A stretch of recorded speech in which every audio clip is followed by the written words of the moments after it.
I know a lot of people joke, how many banana breads have you made, and during the pandemic. And I feel like we've been probably at about 100. She just made another one the other night. What kind of new things have you been making in the kitchen? Because I'm sure you guys have been spending a lot of time there, probably experimenting with new things. We do a lot of things. We actually grow a lot of fruits and vegetables here, which has been really fun with the kids. So we've made tomato tarts and grilled pastas. And I mean, we're always constantly making something. It's been a lot of fun to have them at home and involved in that aspect. Definitely. Any kitchen disasters? There's always a mess now that they're involved.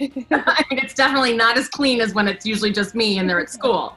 But it's memories, It's about building memories.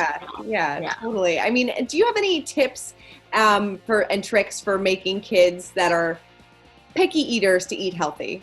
I can tell you what I did. You know what I mean? I definitely, and not everybody can do this, but I will say being able to grow certain things and showing kids how things start from a seed and really kind of take care of it and see the process of how food is, made. That's been a really big, huge impact, very impactful for my kids, for sure. Mm-hmm. But they go through their stages. Like my daughter's really great with some things, but still kind of like is interesting about wanting to try something new. And then Holt is adamant about, no, he's not going to like it. And I'm trying to convince him just to try. So I finally got him to try corn yesterday for the first time. I've been trying forever.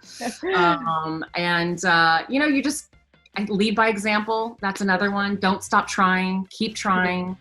And they'll finally get there. It's kind of like the whole potty training or sleeping in your bed and they're not in their own room. Like they're not going to be there forever. They are not going to live in diapers forever. They're not always going to be picky eaters. They really won't.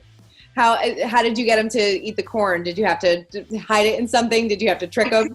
I used to do that when they were younger, and I still do that generally with the greens, a lot of the greens and smoothies in the morning. But with corn, I really just kind of talked to him. I was like, you love popcorn. It's the same thing.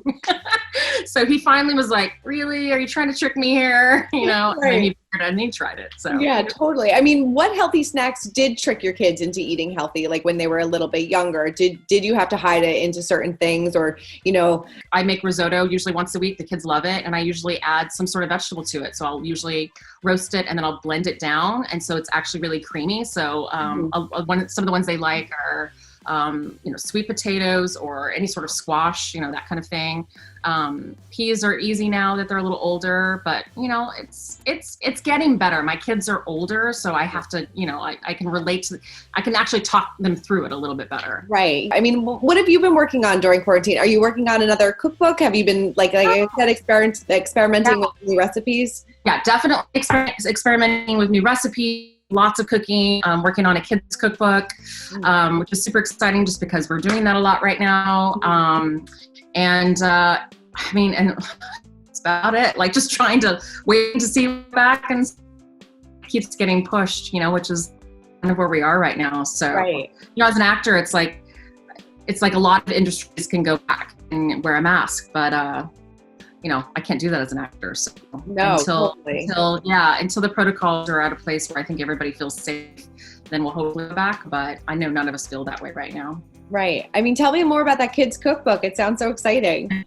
Yeah. I mean, it's something I started to work on. It was an idea that I thought I had another idea for the second book, but this seemed to kind of push that one away and really kind of focus in on just kids, because that's what I know a lot of Harper's friends are cooking. Like they're just enjoying kind of being at home, and it's been really fun doing that with Harper. So it just seems more natural to do that right now. Is Harper a good cook? She is. She actually is doing really good. Her knife skills are getting really good. She's getting confident. It's all about confidence when it comes to the kitchen. It really is. Yeah. I mean, how early on do you suggest like bringing kids into the kitchen and kind of like creating those memories and starting those traditions? Oh, as early as possible. I mean, I had my kids up on the counter at babies watching me, physically watching me, smelling, tasting, trying, all of that. And then it just progressed.